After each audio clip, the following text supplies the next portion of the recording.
Jail में हैं। आगे हम पश्चिम बंगाल की तरफ चलते हैं। रमाकांत जी, आप रुकिएगा, क्योंकि आपसे एक सवाल करना है पश्चिम बंगाल को लेकर के। संदेश खाली का जिक्र मैं कर रहा हूँ। संदेश खाली पश्चिम बंगाल का वह कस्बा जो महिलाओं के दुष्कर्म, उत्पीड़न, जमीन कब्जा, डर और कई तरह की गहरी साजिशों के चलते देश में पिछले कुछ महीनों से सुर्खियों में रहा है। उस संदेश खाली मामले की सीबीआई जांच नहीं हो, ममता सरकार की यह अर्जी सुप्रीम कोर्ट पहुंची हुई है। अदालत ने संदेश खाली केस की सुनवाई फिलहाल टाल दी है और कह दिया कि गर्मी की छुट्टियों के बाद सुनवाई की जाएगी। पश्चिम बंगाल की ममता सरकार ने गुजारिश की कि अगर टालना है तो हफ्ते भर के लिए टाल दीजिए, लेकिन इतना लंबा मत ले जाइए। कोर्ट ने सुनी नहीं। अलबत्ता जो उसने टिप्पणी की है वह गौर करने वाली है।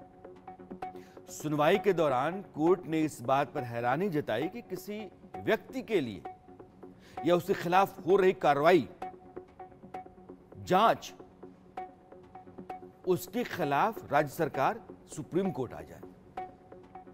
Justice B R. गवई और जस्टिस संदीप मेहता की बेंच ने सीबीआई जांच का निर्देश देने वाले हाई कोर्ट के आदेश पर कोई रोक लगाने से फिलहाल इनकार कर दिया और पूछा कि राज्य सरकार किसी व्यक्ति के हितों को बचाने के लिए सर्वोच्च न्यायालय कैसे संपर्क कर सकती है। सुप्रीम कोर्ट ने यह भी साफ किया कि यहां मामला लंबित होने को आधार बना करके राज्य की ममता बनर्जी सरकार हाईकोर्ट में कोई लाभ लेने की कोशिश नहीं करेगी कि वहां पेंडिंग है तो फिलहाल इसको रोक करके रखिए, जांच क्यों होगी, सब कुछ अभी रखिए, जब फैसला आएगा तब होगा। नहीं, जो प्रक्रिया चल रही है, जो जांच चल रही है, जो एक्शन है, वो सब चलता रहेगा। आपको पता है कि संदेश खाली में महिलाओं के यौन उत्पीड़न, गरीबों के शोषण, उनकी जमीन हथियाने का मुख्य आरोपी एक आदमी है जिसका नाम है शेख शाहजहां। गिरफ्तार है, लेकिन उसकी गिरफ्तारी कैसे हुई आप भी जानते हैं। वो लापता रहा, कहां था, क्या था, नहीं पता।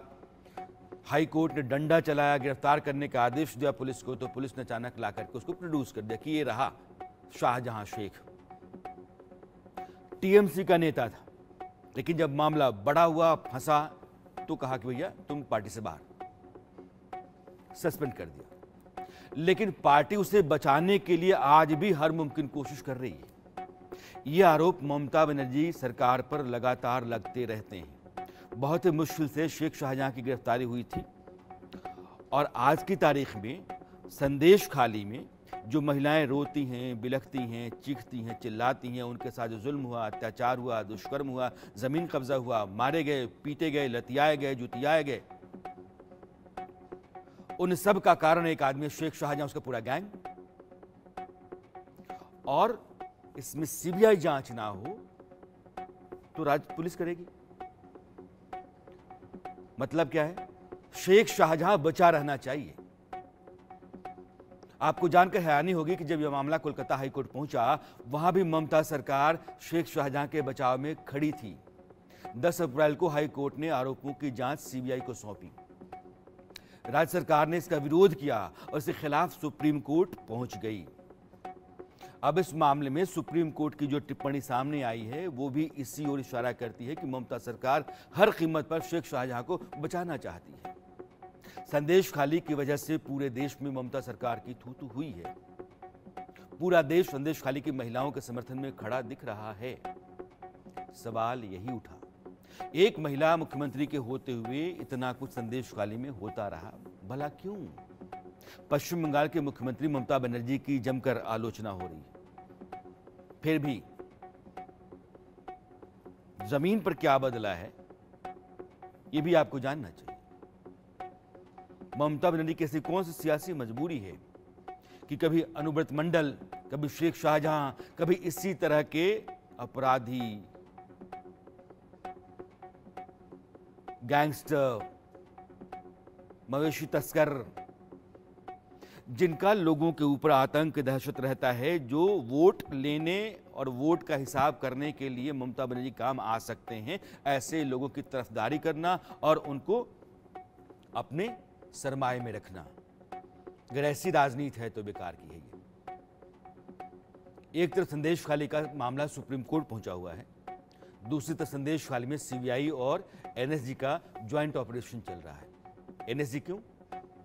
क्योंकि रोज रोज खुलासे हो रहे हैं। जिस तरह की जानकारी वहां से निकल करके आ रही है वो डराने वाली है। महिलाओं का शोषण, जमीन कब्जाना, शेख शाहजहां के आतंक का ये एक चैप्टर है, लेकिन दूसरा चैप्टर भी है। देश विरोधी गतिविधियों में वो शामिल नजर आ रहा है, इसलिए वहां अलग तरीके से जांच शुरू हो गई। सीबीआई और एनएसजी, इन दोनों ने जब शाहजहां के गुर्गे अबू तालेब मोल्ला के घर पर छापेमारी की तो हैरान रह गए। उसके घर से अवैध विदेशी हथियार बरामद हुए जो बांग्लादेश बॉर्डर के रास्ते यहां तक लाए गए। उसके घर से शेख शाहजहां से जुड़े संदिग्ध डॉक्यूमेंट्स बरामद हुए जो देश विरोधी गतिविधियों की तरफ इशारा करते हैं, बताते हैं कि शेख शाहजहां के तार कितने खतरनाक लोगों से जुड़े थे। अबू तालेब ड्राइवरी और मजदूरी करता था, लेकिन उसका मकान देखिए, आलिशान। यह मकान बताता है कि वो धंधा जो है वो अवैध देश विरोधी करता रहा होगा। संदेश खाली में अबू तालेब के घर से हमारा रिपोर्टर रौनिक दत्ता की एक रिपोर्ट है जो मैं आपको दिखाना चाहता हूं। पश्चिम बंगाल का संदेश खाली में सीबीआई और एनएसजी का जॉइंट ऑपरेशन, और उसमें से बरामद हुआ फॉरेन मेड पिस्तौल, फॉरेन मेड राइफल और उसके साथ बहुत सारा गोला बारूद।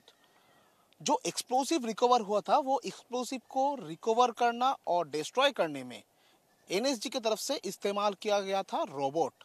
और वो तस्वीर से ही एक ही सवाल सामने आता है कि संदेश खाली में इतना सारा गोला बारूद आया कहां से? कौन है ये जिसके घर से ये सब बरामद हुआ? मेरा ठीक पीछे ये जो घर है, ये घर है अबू तालेब मोल्ला का। कौन है ये अबू तालेब मोल्ला? अबू तालेब मोल्ला संदेश खाली एरिया में मीनाखा एरिया का एक आम आदमी है जो टोटो चलाता है और उसके साथ दिन मजदूर का काम भी करता है। दिन में 300 से 350 रुपया उनका रोजगार है, मगर उसके बावजूद भी उनका ये जो घर, ये जो आलीशान घर है, ये घर पूरा ये रेसिडेंशियल एरिया में अकेला का इस तरीके का घर है। इधर का जो रेसिडेंट्स है उन लोगों का घर अगर दिखा जाए तो वो घर से ही पता चलता है कि इनके पास जो पैसा आया था वो पैसा बहुत ही ज्यादा पैसा था उनके लिए, और इसी वजह से इसी जगह में इस तरीके का घर तैयार किया गया था अबू तालेब की तरफ से। जो इधर का रेसिडेंट्स है उन लोगों का कहना है कि इसी घर में अबू तालेब उनके बीबी और 2 बच्चों को लेकर रहते थे, और ये अबू तालेब मोल्ला का साथ संदेश खाली का बेताज बादशाह कहे जाने वाला शेख शाहजहां का एक रिलेशन का बात भी सामने आ रहा है, क्योंकि ये अबू तालेब मोल्ला के घर से संदेश खाली का बेताज बादशाह शेख शाहजहां का जो डॉक्यूमेंट्स बरामद किया है सीबीआई ने। मगर सवाल ये जगह से आता है कि इनके पास इस तरीके का हथियार कहां से आया? जैसे कि सूत्रों मार्फत खबर है कि ये जो फॉरेन मेड जो पिस्तौल है, फॉरेन मेड जो हथियार है, ये इनके पास आने का माध्यम है बांग्लादेश बॉर्डर, सुंदरबन और ये जो रेसिडेंशियल एरिया ये करता था। वो খেটে কেমন খায় और क्या क्या करता था? এই মাসখানি হচ্ছে টোটো কিনলো, টোটো কিনে চালাচ্ছে। टोटो चलाता था। ये टोटो चलाने में दिन में कितना रुपया आता था? ও 400 500 600 ঠিক নেই। 400-500 दिन में। तो उनका इतना बड़ा घर ये कितने दिन से है? এ বছর 5 হচ্ছে, 5 साल का। 5 साल। 5 साल में इतना बड़ा घर हो गया एक टोटो ड्राइवर का। টোটো তো মাসখানি হচ্ছে কিনেছে। तो आपको क्या लगता है कि ये सब पैसा कहाँ से आता था? कहाँ से आता है? তোমার খেটে কিছু পয়সা জোগাড় করে রাখেছে, আর সরকার তো এমনি সবাই ঘর পাচ্ছে সেই পেয়ে। रमाकांत जी, मैंने आपको इसलिए रोका है कि एक छोटा और बड़ा ज़रूरी सवाल आपसे जानना चाहता हूं। एक राज्य सरकार एक ऐसे आदमी को बचाने में लगी हुई है जो सिर्फ धतकरम ही करता रहा है, काला धंधा ही करता रहा है, उसके सबूत हैं, वहाँ के लोगों की गवाहियाँ हैं। हाई कोर्ट कहता है कि सीबीआई जांच करो और स्टेट गवर्नमेंट सुप्रीम कोर्ट आ जाती है क्या इस तरह की पिटीशन सुप्रीम कोर्ट एंटरटेन कर लेता है? देखिए, सुप्रीम कोर्ट ने कोई स्टे नहीं किया, ये बात सीधी सीधी बता दी कि तुम्हारी पिटीशन में कोई दम नहीं है, और बड़े प्यार से धीरे से टाल दी। वो जुलाई के बाद कभी आएगी, तब तक सीबीआई अपना काम कर चुकी होगी। ये काम करने का तरीका है। अब ममता दीदी का ममत्व ऐसे दुष्कर्मी और नहीं सर, मैं सिर्फ ये मैं जानना चाहता हूं कि एक आदमी के खिलाफ अगर मुकदमा दर्ज होता है, पुलिस ने ही किया, अरेस्ट तो पुलिस ने ही किया, बंगाल पुलिस ने, सीबीआई तो उसमें बाद में आती है जब हाई कोर्ट कहता है कि आ जाइए। उसकी खातिर जब हाई कोर्ट ने कह दिया कि पुलिस की भूमिका से ज़रूरी भूमिका सीबीआई की है, तो फिर आप एक आदमी की खातिर पहुंचते हैं तो आपके इंटेंट पर सवाल है। दूसरा ये कि उसकी लीगल वैलिडिटी क्या होती है कि एक आदमी को बचाने के लिए आप सुप्रीम कोर्ट पहुंच जाएं। वो इंस्टीट्यूशन नहीं है, वो सरकार का कोई महकमा नहीं है जिसके अधिकार की बात सरकार करती हो। तो सिर्फ एक आदमी है जो देश विरोधी काम में शामिल हो सकता है। वहाँ महिलाओं के दुष्कर्म, ज़मीन हथियाने, लोगों पर ज़्यादती जुल्म करने के लिए है। फिर पुलिस करे या सीबीआई, क्या फ़र्क पड़ता है? राज्य सरकार परेशान क्यों इतनी है? राज्य सरकार इसलिए परेशान है, और वो परेशानी हाईकोर्ट ने अपनी तल्ख टिप्पणियों में दी। हाईकोर्ट ने कहा कि आप अगर आंखें बंद कर लेंगे तो रात नहीं हो जाएगी। और इन एफिडेविट्स में जो रिस्पोंडेंट्स ने दिए हैं, 1% भी अगर सच्चाई है तो आपके लिए शर्मनाक बात है। हाईकोर्ट ने बहुत खिंचाई की, और खिंचाई इसलिए की, वही मैं कह रहा था राणा जी, कि ममता दीदी एक खुद में महिला है, उनका ऐसे दुष्कर्मी और आतताई से ऐसा कौन सा ममत्व है सिवाय राजनीतिक लाभ के लिए कि वो उसको प्रोटेक्ट करने में आ गई। जहां चलिए ईडी सीबीआई से उनकी परेशानी समझ में आती है जी, पर उन महिलाओं की चीख पुकार, उन सरकारी जमीनों या और लोगों की जमीनों पे जो कब्जा किया शाहजहां शेख ने, ये तो शायद मुगल आक्रांताओं को पीछे छोड़ दिया। तो ऐसा क्राइम का जो नग्न तांडव वहां हो रहा है, उसको अगर सरकार बचाने आएगी तो सीधा सीधा ये पावर नेक्सस सुप्रीम कोर्ट ने भी लगभग साफ कर ही दिया है कि गर्मी की छुट्टियों के बाद देखेंगे, आपको बहुत परेशान होने की जरूरत नहीं है। रानिक, चूंकि आप वहां ग्राउंड पे हैं और लगातार आप संदेश खाली के भीतर रह करके वहां से रिपोर्ट कर रहे हैं, जो ज़मीनी सच्चाई आप महसूस कर रहे हैं वो क्या है? और सरकार का यह जो रवैया है कि जो आदमी कसूरवार है, आरोपों के दायरे में है, उसको बचाने के लिए सुप्रीम कोर्ट तक दौड़ी चली आए, लोग क्या कहते हुए वहां आपको मिलते हैं? एकदम ही देखिए, पहले दिन से जब संदेश खाली का जो माहौल था, वो माहौल अभी थोड़ा बहुत चेंज हो गया है। ये शेख शाहजहां और शेख शाहजहां का जो करीबी था, उनको जब सीबीआई की तरफ से गिरफ्तार किया गया, उसके बाद से संदेश खाली का माहौल चेंज होने लगा। मगर संदेश खाली में अभी तक एक ही डर है, शेख शाहजहां तो अरेस्ट हुआ है, मगर शेख शाहजहां के जो करीबी है, जो बाहर घूम रहा है, शेख शाहजहां के जो भाई, वो भी अभी तक फरार है। उनका जो टीम वो भी बाहर घूम रहा है। वो लोग क्या शोर मचाएगा, वो लोग क्या हमला करेगा, उन लोगों का क्या एक्शन रहेगा, ये डर संदेश खाली में है।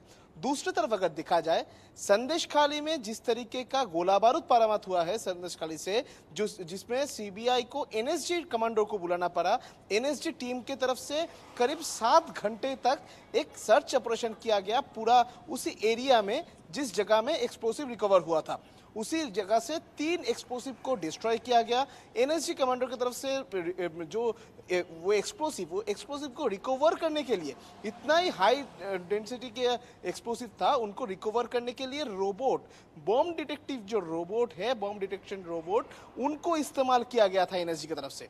और इसी सिचुएशन में ये जो संदेश खाली का रेसिडेंट्स, वो अभी डर रहा है कि एक घर, जो घर बंद है, वो उसी घर से अगर इस तरीके का एक्सप्लोसिव, इस तरीके का गोला बारूद रिकवर होता है, तो संदेश खाली का इतना जो घर है, जिसमें बहुत सारे लोग शेख शाहजहां का रिलेटेड भी है, शेख शाहजहां का क्लोज भी है, उनका घर में कितना सारा हो सकता है। हमारे रिपोर्टर रानिक दत्ता जो आपको बता रहे हैं, एनएसजी नेशनल सिक्योरिटी गार्ड्स, उसके कमांडोज वहाँ सीबीआई के प्रोटेक्शन के लिए हैं। और रैनिक ये कह रहे हैं कि वहाँ कुछ ऐसे एक्सप्लोसिव्स मिले हैं जो बहुत पावरफुल हैं, उनको डिफ्यूज़ करने में भी एनएसजी कमांडोज काम में आ रहे हैं। आप समझिए कि एक आदमी के पास इतने ताकतवर बम, गोले, बारूद हैं, एक आदमी गिरफ्तार होने के बाद भी अपने गैंग के जरिए लोगों को डर में रखे हुए है। वहाँ हर आदमी डरा सहमासा है। उस आदमी को बचाने के लिए ममता बनर्जी की सरकार सुप्रीम कोर्ट पहुंच जाती है कि नहीं नहीं नहीं नहीं, सीबीआई जांच तो नहीं होनी चाहिए, पुलिस काम कर लेगी, पुलिस को ही करने दीजिए। क्या स्थिति आ गई है। रमाकांत जी, आशीष, रैनिक, आप तीनों का बहुत बहुत शुक्रिया। अब रुख करते हैं उत्तर प्रदेश चुनाव।